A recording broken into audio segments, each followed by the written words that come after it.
Hi, my relatives. Welcome to the second part of Richard Vedan's podcast.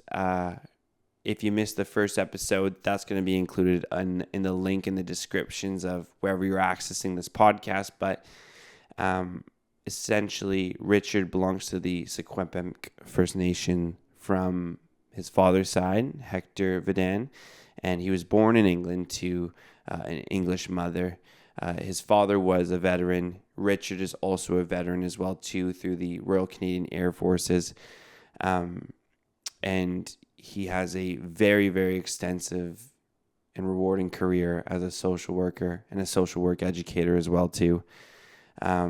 He sat on many boards for many different organizations, and he's given back to his community in a way all of us can hope and strive for. So without any further ado, we're just going to jump right into the second part of this episode. I would definitely strongly recommend to check out the first part because Richard's story is so amazing. And just to get that full context, I think is really important in today's day and age. But we'll jump into it. Please welcome for the second time to this channel, Richard Vedan. Hello, my relatives. How are you? Here at Our Storytellers, we care about your spiritual, mental, emotional, and physical well-being, which is why we want to inform you that this podcast discusses topics that may cause trauma to listeners and viewers. These subjects include mentions of Indian residential schools, assimilation, ongoing harm, colonial impacts, and much more. Our Storytellers recognizes the need to minimize the risks associated with traumatic subject matter. The Hope for Wellness helpline offers immediate help to all Indigenous people across Canada. It is available 24 hours a day, 7 days a week, to offer immediate support and crisis intervention.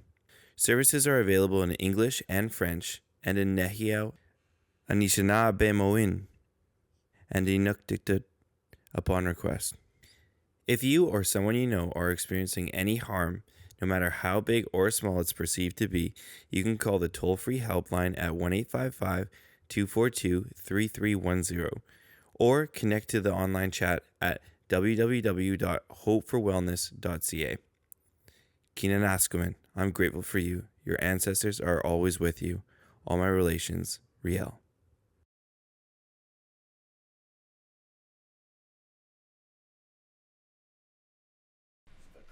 My favorite part about starting this is that I don't actually have to talk, which is great, and I just get to listen. But if you have to go to the washroom, it's almost impossible. No, I understand. And that's part of the aging process. I say you get to, I have an uncle who's 93. He's about, when he turns 6, he's about, Bread Green is a, familiar with that no. TV series? No, he's just about, at our age, passing Mars like going to watch the fireworks. Yeah. You're never quite sure when it's going to start. And you're never absolutely sure when it's over. more information than you need from an elder. It's funny though. Things to look forward to. My dad struggles with it pretty bad here. The dribbles. Anyway, let's just jump into. Let's finish up on the in the military side of things. And I mean, one of my questions that I have is, what do you think surprises people the most about how Indigenous veterans were treated upon return from war? I think people didn't know. Yeah. I think where we settled in Stony Creek, as the neighborhood called Tapley Town. I went to elementary school there and high school, and within the area, there were 3 other families whose fathers had been veterans, and they had Veterans Affairs quarter-acre lots, subsidized housing. And I knew that we had, my brother and I, we helped our dad build the house that we grew up in. And he had bought, and I thought, well, didn't you serve? Yeah. Yes, just like, in fact, the other, I think only two of the other three had, one of the other three had served overseas. So, but they had, but Dad, I think he was convinced he'd broken the law and there would be consequences because he'd given a name, his cousin's name, so he never asked for, But for many people, they're not aware. Mm-hmm. Just as they're not aware of residential school. This is, I was not aware of the residential school or the 60 scoop, Right. for that matter. And it's not, unless you're living in the thick of it. Right. So in that way, government policies have worked exactly the way they're intended to. Mm-hmm. First Nations, Inuit, Métis families are falling apart because that was the goal. Right. Now it's interesting that the recent episodes of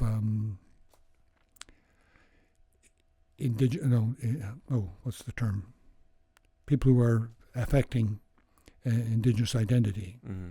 I think back. Like the pretend one? Pretendians. Pretendians. Yeah.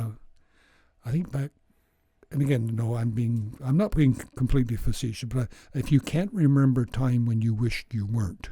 Right. That's start that as a rule of thumb. And I can remember times when, it was the circumstances were dangerous or uncomfortable or. Oh yeah. Yeah. Totally. And I'm sure you can. Yeah. I can for sure. I mean, my experience is my mom is white. Like my experience is a little bit different because, and I don't find the word pretending very harmful to me in particular, but like there are stories of kids who are also look like me, like I'm white passing, and that have their full status and now are scared to go either way. Yeah. So like I understand, like for me my Indigenous identity shamed kind of came a little bit older. I grew up in a Sundance family. Yeah. And I was ceremonial my entire life. Didn't think of anything different. Never was treated differently until I started exploring different versions of ceremony. Yes. And then the word Munyao come out. And stuff like that. And I accept that term fully now. Like no big deal. But at the time it was hurtful. And then that's what created a disconnect for me between ceremony and whatever. Well, I draw upon my air nav training that I used in sailing, and I took the back in the 90s. I took the small craft. I was certified as a small craft master, and taught. But again, using the metaphor of a journey. Have you been to the First Nations Longhouse? No. At UBC? There's some. Take the time to go. Okay, I'll go. It's oh wait, yes I have. Yes I have. Yes I have. Stuyvesant Hall. Absolutely have. And Stephen Point described it as designed on a coastal sailor shed.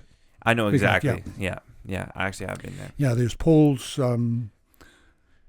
Susan Point. There's a pole that she carved, and I described there's a pole that's carved by Chief Walter Harrison's son Rodney, representing the family. And Don Yeoman, there's a pole carved with potlatch pole. But there's a pole carved by Sten Bevan and Ken McNeil, and their ancestor Taltan Tlingit Simshin and Niska.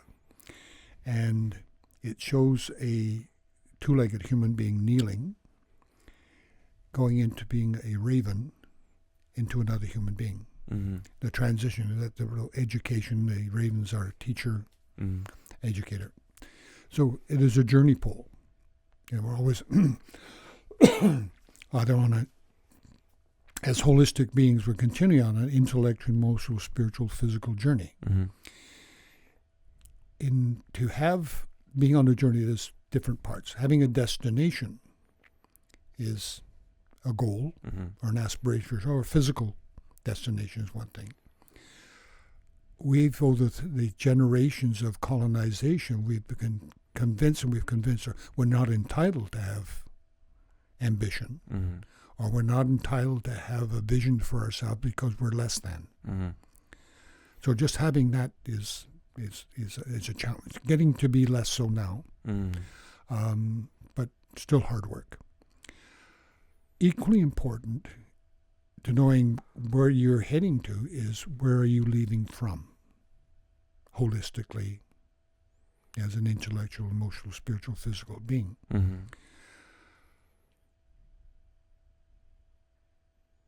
If you're, I know when I have those rare occasions when I have the courage to look at who I am and say, where am I standing? Mm-hmm. Who am I? I'm going to find things I don't particularly like, and I may pretend I'm not starting from where my true self. Mm-hmm. So if I pretend I'm leaving someplace I'm not, that diminishes my chances of getting to my destination. I guess we're not, First Narrows is right here. Yeah. Siwash Rock. Yeah. And there's these red, yellow, different type markers. Mm-hmm. Unless you look close at some of them, if you don't look close enough and identify them very clearly, and you set your point of departure for there, you may get into trouble. Right. So there's a need to see what's your point of departure. Mm-hmm. The other part of any journey, in psychological, Eric Erickson talks about the developmental crisis. Mm-hmm. In flying or sailing, or if you're driving an electronic vehicle, it's a point of no return. I guess in a Tesla, where's the next charging station? Do you have enough juice to get? Right. Or should you turn and go back home where you know there is a charging station? Exactly. But if you don't know where it is you're leaving from, you won't let go of it, because if you let go of it, you lose it. You won't know where to go looking for it. Right. So that gets people, you get fixated. Yeah. So the journey gets, you get stuck. Mm-hmm. Your needle gets stuck, to use a vinyl turntable term. Right. Yeah. So I'm talking about life being a journey. Right. And You gotta know where you're coming continuing, and we're continually going around, because as soon as we complete one journey, we're on to the next. You're at the start of the next. Yeah. You didn't discover you were Indigenous, didn't really understand what it meant until you were older. What was the journey like for you to going back to ceremony? It was, well, I always knew that I was, Mm-hmm. even as an English schoolboy, I knew that the way my classmates treated me, I was different. Right. I didn't know what that was. When I learned my name was not Vedan, well, it is Vedan, but how that came to be Vedan, not Peter's Abbey. So now I use Peter's Abbey. Then what's the job description? Right. Now, when I'm a military officer, I've got Queen's orders and regulations and men directives that tell me, here's my job description, here's where I live, here's where here's the gym and the place I can go for recreation, here's the officer's mess. I look down on my sleeve and there's Trubardo. I must be a captain. Mm-hmm. Therefore, I have to treat people with other uniforms that I expect to be treated. Mm-hmm. There's some security in that.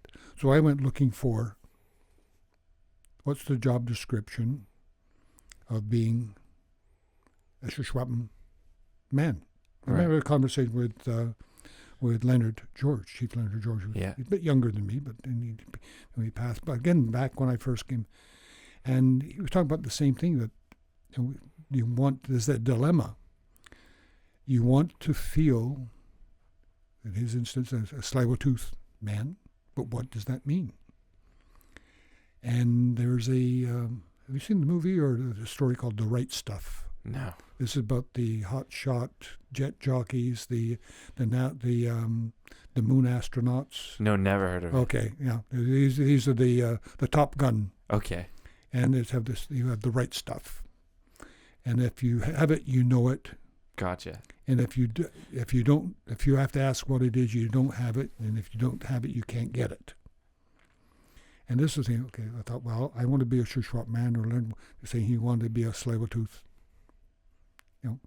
What does that mean? How do you conduct yourself? Well, the dilemma is, if I have to ask, it means I don't know. If I don't know, then it must mean I'm not Tsleil-Waututh or Shuswapm. Mm-hmm. Therefore, I pretend to know. But what is I pretend to know? Mm-hmm. There's a psychotherapist, R.D. Lang, his name. He was a psychotherapist. He was also a poet. And he wrote a book of poetry called Knots, about the entanglements people get into. He said, there's something I'm supposed to know I don't know.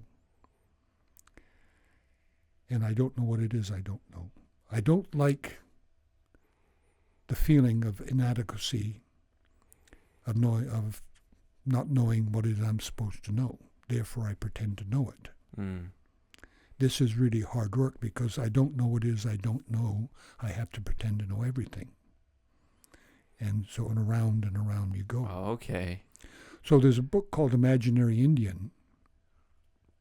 And I think it was a fellow here in Vancouver, they wrote about what are the prevailing expectations of Native. Well, in the 70s, it was the American Indian Movement warrior, the environmentalist, the shaman or the medicine man, or that, And I went through, in the middle, Billy Jack was a movie. I went through, when I joined the Union of Chiefs, I went through my Billy Jack phase. I'd been, when I was back in, I was a friend who, from Sioux Valley. I still have it, and I still fit, a moose hide fringe jacket. Nice. And that was my uniform and my reservation. So I went and I grew my hair long, and I went around. I was the Billy Jack warrior, and that got to be hard work because it's always elbows up, right? And when you want to communicate. And I was really, my kids bore the brunt of that. And then my wife Barbara, my wife Barbara's Irish, English, German background, but we've been together coming up to 56 years of our wedding anniversary. But I was struggling with who I was to be. So we were here in Vancouver, in Kitsilano, and if I was going to be identified as a Shuswapm or as a Native Indian male, and we were going to be identified, we were going to be the best damn, right, where our behavior is going to be above reproach. So when we went for a walk down Kitts Beach, it was going to be the best walk ever. My kids, Tim and Sarah, who were 7 and 5, they're going to be the best behaved kids. Mm-hmm. So no one could point a finger out. Yeah. There's a negative stereotype. And I was not, that was, that I... Heavy burden to carry. It was more for my, but also for my children, who I think they allowed me to grow up with them because I was the one that needed to grow up. Right. And I'm probably still working at that.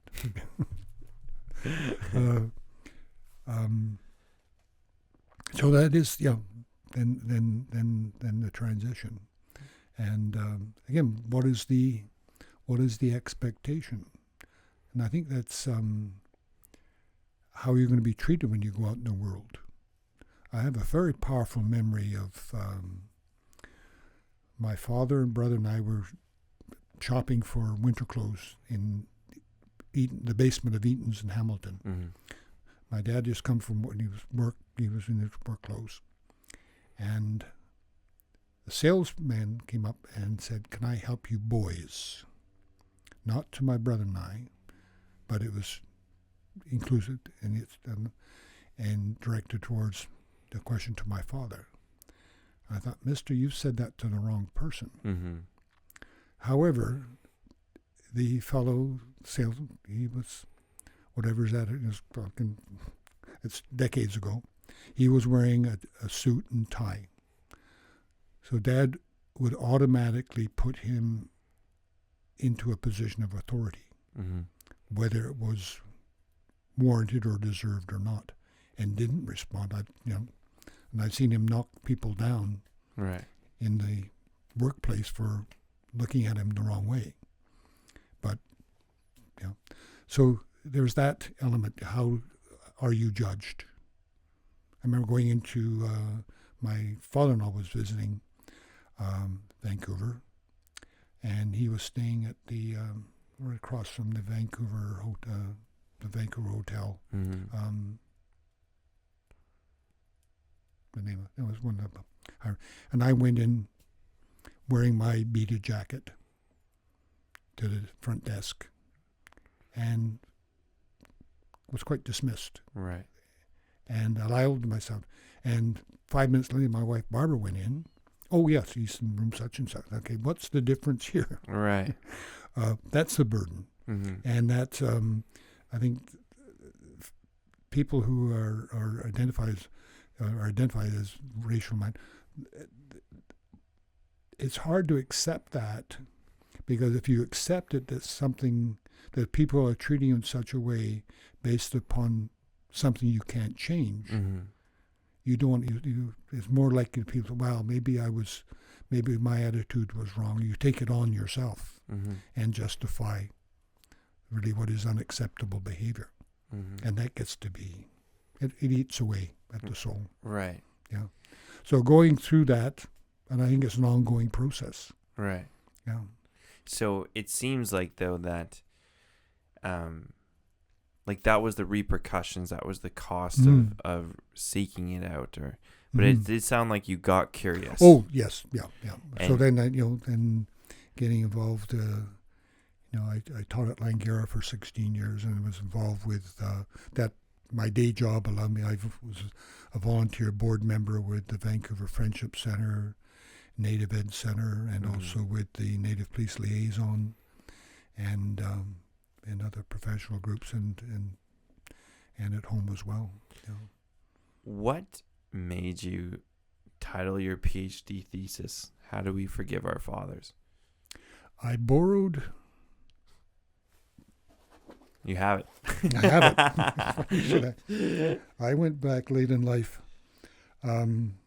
Smoke Signals came out. Okay. I'm familiar with that one. So Sherman Alexis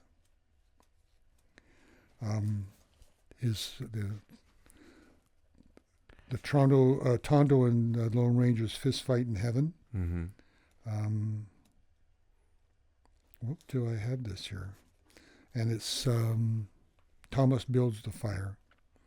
His soliloquy at the end when he's sitting by the water, and with all, I don't want to be disrespectful to Dr. Evan Adams. Here we are.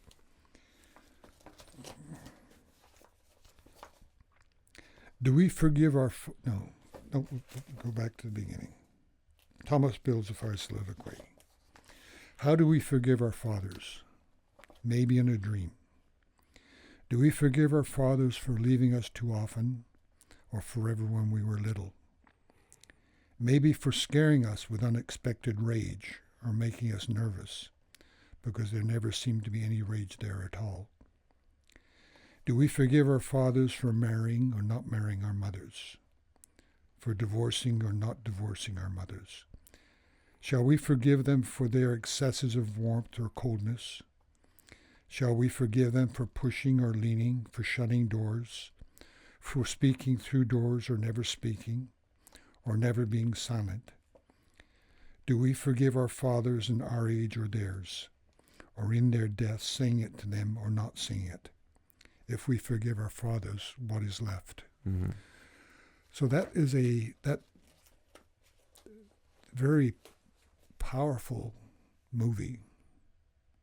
The story spoke about the relationship between fathers and sons, and remind me of my relationship with my father and my brother now. And we forgive him for not saying things. That was hard. I was angry with my father.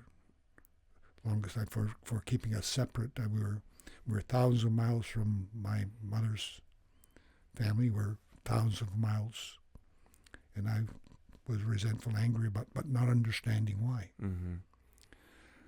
When I became aware of some of then I can make suppositions about what would be more intimate underlying, whether he was, the abuse that the nature of the abuse he might have experienced. That would help to forgive him. Mm-hmm. So, while I was being angry with my father, I wasn't doing the work that I need to do. Mm-hmm. So that last line, if we forgive our fathers, what is left? That's the line that stuck out to me. Yeah. Yeah. You are left. Yeah. And it's your work to do. And it's about authenticity. Right. Because for the longest, again, there's still times when I think, well, I'm appropriating my father's story. Yet I'm aware that his story is the basis of my story. So that's, my story. And the work I'm doing with Dr. Judith Herman and the nature of epigenetics, that the stress is transferred 7 generations. Right. And how it affects the genome, how it affects how we respond in social situations. Mm-hmm.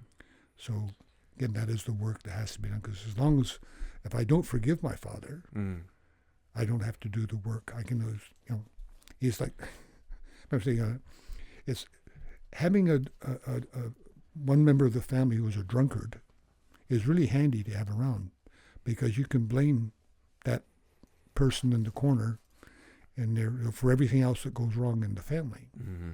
And I've seen this when whoever's the drug or alcohol user, when they decide to become healthy, the same issues arise in the family, and they no longer have this other scapegoat to blame, and they have to start looking at what work needs to be done. Right. Yeah. So that is how do we forgive our fathers? One of I always tell everybody that one of the best things I've ever done for myself is to forgive my parents for what they've missed. Because, as you grow into like a young adult now, as I'm growing into a young adult, I realize kind of just making it up as you go the whole time. Yeah. Essentially speaking. Yeah. So. Well, I think back to my parents. They were 1940. They were how old? They were really they were not far out of their teens. They're in having gone through a depression. Yeah. Being in the middle of a war situation. I think many of the veterans of all backgrounds, what they've come through, they are just thankful for every day they wake up. Yeah. Anything else is gravy. Yeah, exactly. Or people have gone through residential school, just surviving.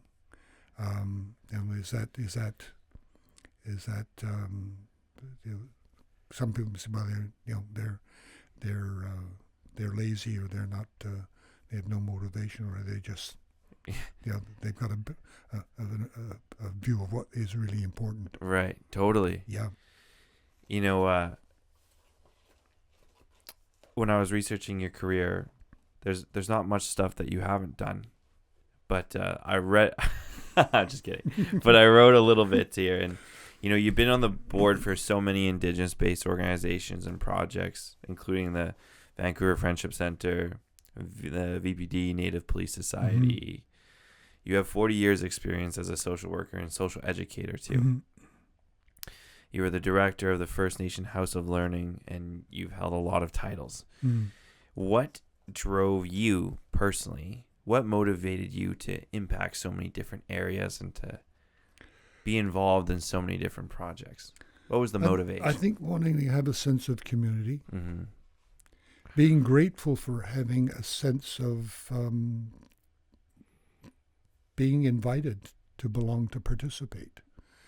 Again, Native Ed, Native Ed. I was on the board there for a number of years, and the Friendship Center. Just being part of that community and seeing things that, really appreciating that someone felt I had something to offer. Really? If it was just being present, and That's and having a set, I think missing community, growing up, as I said, thousands of miles from maternal family, thousands of miles from my father's family, and how good it felt. I worked when I was at the Union of Chiefs for a short while. I was working with Ernie Willie, who was the executive director. He's from Kingham, and we were invited to teach a course out in at UBC. And I think we talked about Native Indian. It was about child welfare, but again was we were teaching it, and in the break of the first day, or the first evening, we were teaching an evening. A lady came up, introduced herself. She said, "I think I'm your aunt. My name's Doris Peters," and she was my aunt. And she said, she recognized the family and the name. She was old enough that she'd known my father, that the Vedan. That felt so incredibly. It was a powerful experience that you're connected, that you belong to.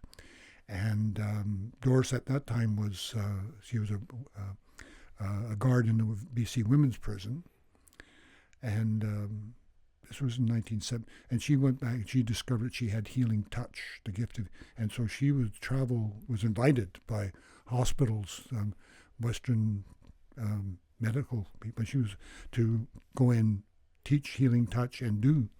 And she was the national elder, became the national elder of the Aboriginal Healing Foundation. Her daughter, my cousin, Linda Locke, was a social worker at the time. She's been a King's Council lawyer.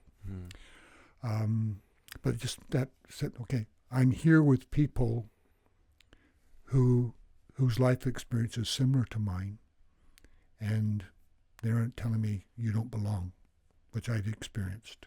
You don't belong. Or my parents saying, well, keep a low, Dad's his survival, you keep a low profile. Right. You don't draw attention, So, again, he'd worked with, when my two sisters were on public TV, identifying themselves as, using Linda Vedan, Jeanette Vedan, and his work colleagues are known for decades. Oh, we didn't know you were Native. Right. Or, that connection.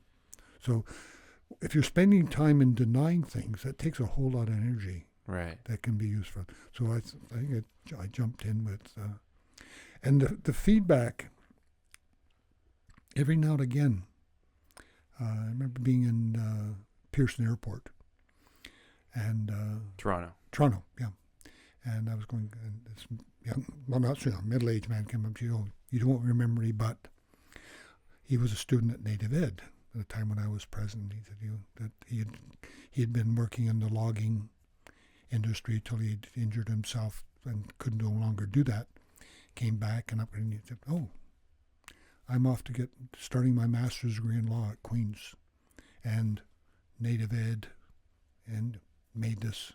That field, that's made that possible for him. I can't say that I had anything to do with that. Yeah, but at least maybe I had a little bit. Yeah. So that's there's no such thing as a casual encounter. Right. That you never, Interesting. So and how it goes. And again, back to, I was very moved with when I saw smoke signals.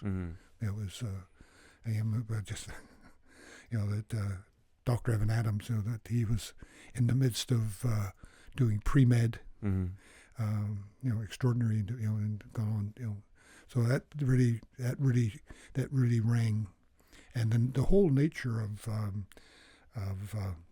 Victor Joseph and his father and that relationship, the turbulence of that relationship, going on. Do you think that your experience, growing up, like I would call them like the military system, a version of a colonial system. Yes, oh, definitely. Would you say that the lessons that you took from existing in those systems for so long, and then like the lessons you had from that, allowed you a greater reach to impact the system positively? I think I understand the system. Yeah. And how to relate. I had some very good mentors who are who are non-Indigenous. I mentioned Ben Chudd, who was my advisor, and he was the same age my father. He was Jewish families here in town, and he grew up in in Montreal, poor Jewish background. He was about the same age as my father. Right. Served in the infantry in Holland, and he said, well, I was able to speak to him about things I eventually was able to speak about my father, but Ben was more open. Mm-hmm. There was another Jack Young, who was my first supervisor. He came up through the ranks. He was a social worker, and in my father's age, and we would spend travel together. And he was a father figure, mm-hmm. and I mentioned the Hamilton Gun Club. I worked with a gentleman there, John Ferguson, who I was able to have conversations with him that I wasn't able to have. And I was eventually able to have to agree with my father Hector, mm-hmm. when we made it come. But again, knowing that system, and when I was working as a family or in any organization, you want to know what's the rules of an organization. What's the rules in this place where you live? Mm-hmm. There's perhaps there's written rules, but the most powerful rules are the informal rules. And the same thing happens in the Squamish community in the Sconlith. I know in the Sconlith there's we've got chief and council, but if I don't go and talk to Auntie so and so, or the informal leaders, mm-hmm. there's that.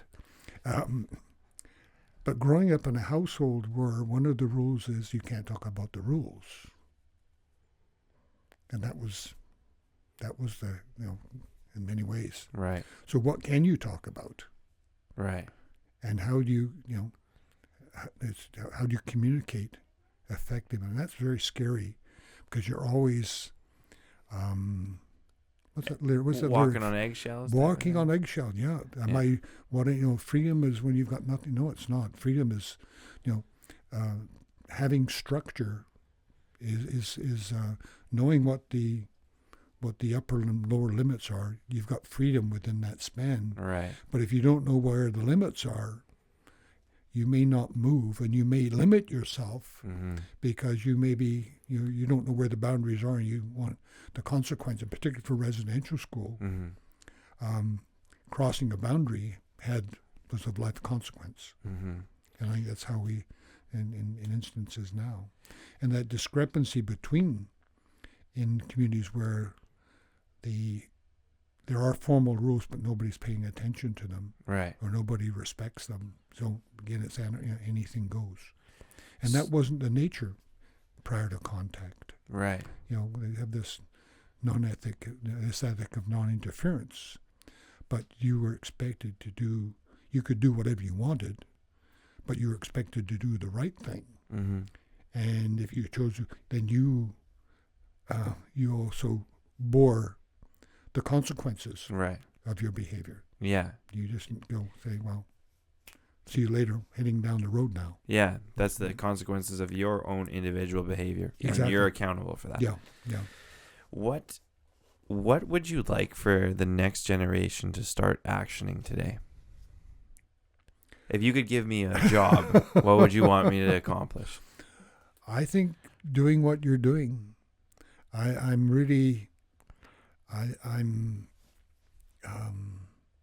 being aware of the history.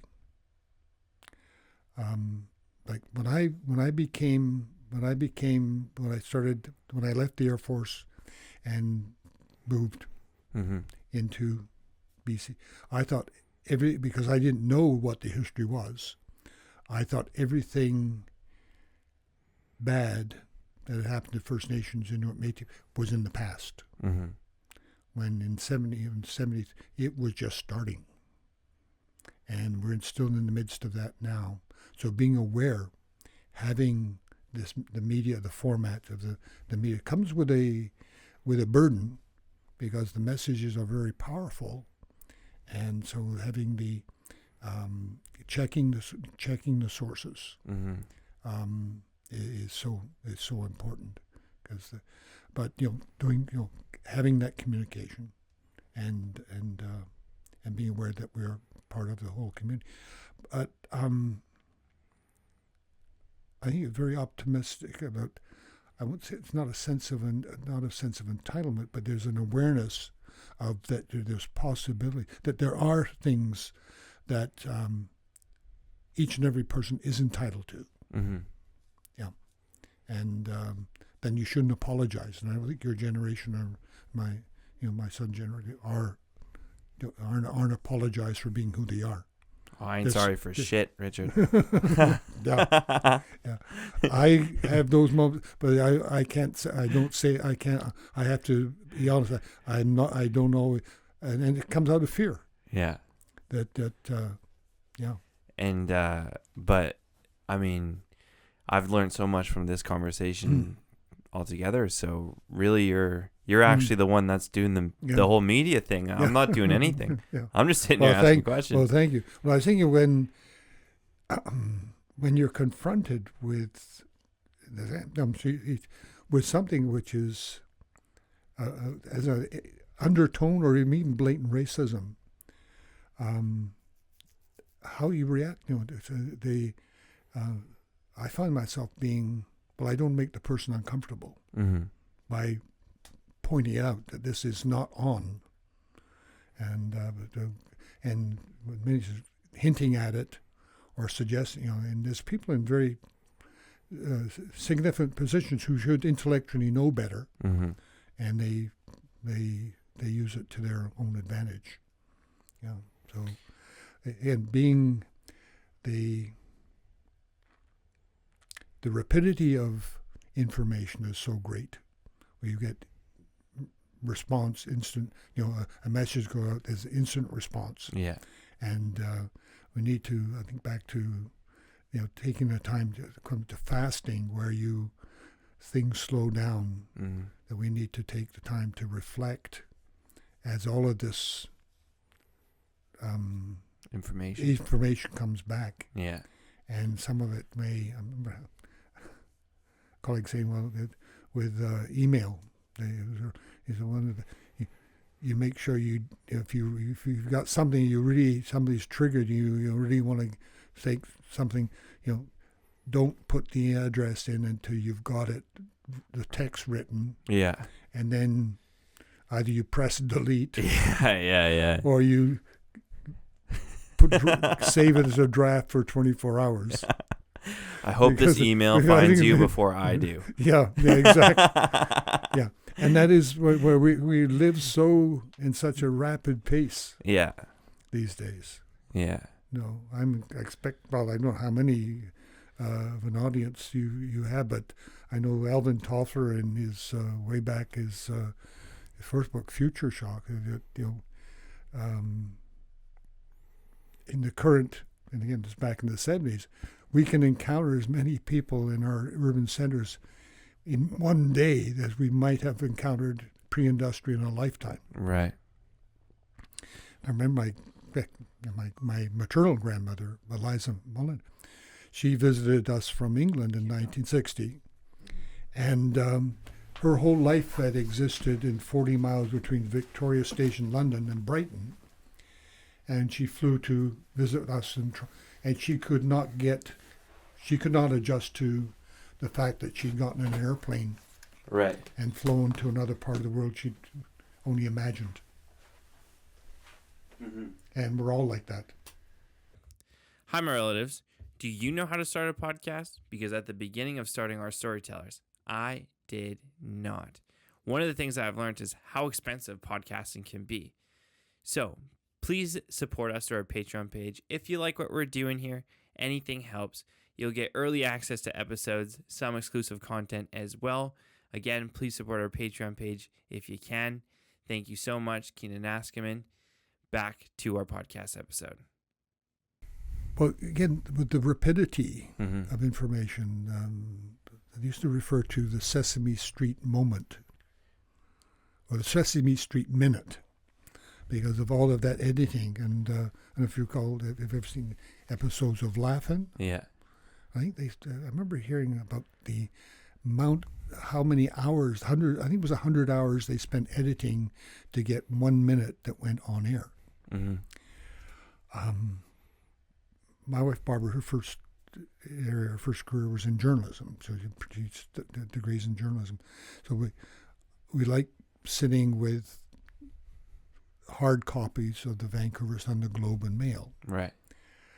But I found that I have to force myself to focus on that full page of columns, Right. because I'm so accustomed to getting bursts of instant 5 to 15 second information. Yeah.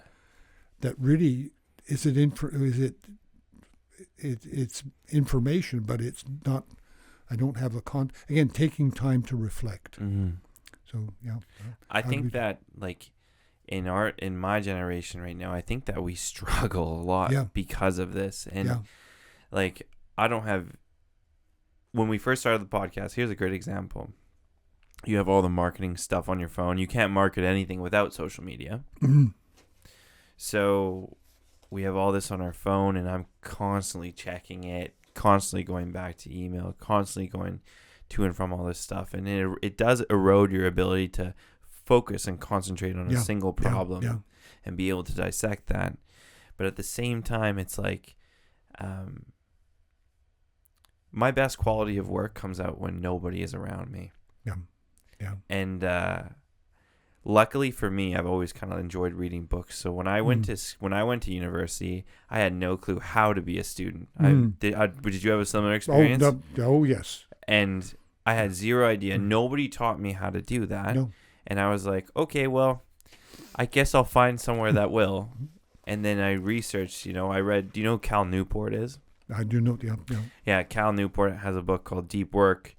Has a book that's like he hates social media, period. But he also has a book. One of his first books is How to Be an A- Student. And I read that book, or I listened to it, and taking the time to even he was figuring out focus back then and what that really meant. And that's essentially what you're doing is we never give the chance for our brains to be bored or for us to have the time to process what's going on so that we can come to the conclusions and then apply that to our lives. That's what I think. How long have you been in this space? Our first episode aired September 30th. Oh, so 30. But I expect that this space has developed a personality. Yes, totally. And, and then when you come in, your mindset, I think back to, still I have an office that, that when I'm sitting at a particular spot, now we're into, and there's, again, when being on a fast, taking and sitting under a tree with an area maybe this size, and taking time to see, the phases of the moon and being off. There's, that's something that we need to do, because we look at how the millennia in which the fastest that two-leggeds could travel was as fast as they could walk or run, or that of the fastest horse. Now we can. Yeah. Now you can take a rocket ship. Exactly, and we're in social change. We're in a, we have a technology and an intellectual capacity that's 300-400 years ahead of our ability to adapt socially, emotionally, spiritually, and so we're really dealing with elements of the Industrial Revolution. 500 years later, because we're so You're gonna have to come back on. I think. I think we're gonna have to do this again. But is there anyone that you would like to dedicate this podcast to? Oh, to my parents, my father Hector Peters Abbey Vedan, Mm-hmm. my mother Mary Hall Vedan, and to all residential school survivors, Mm-hmm. to all who grew up in a class system, whether it be England or wherever where they were limited in whichever way, and struggled to, that's, and also raise my hands to those who didn't know their place and did accomplish great things because of that. Mm-hmm. Yeah. So thank you, Coach Jam. Well, thank For you. all my relations. All my relations. Good work, Richard. Good. Thank you. All right. Thank you both.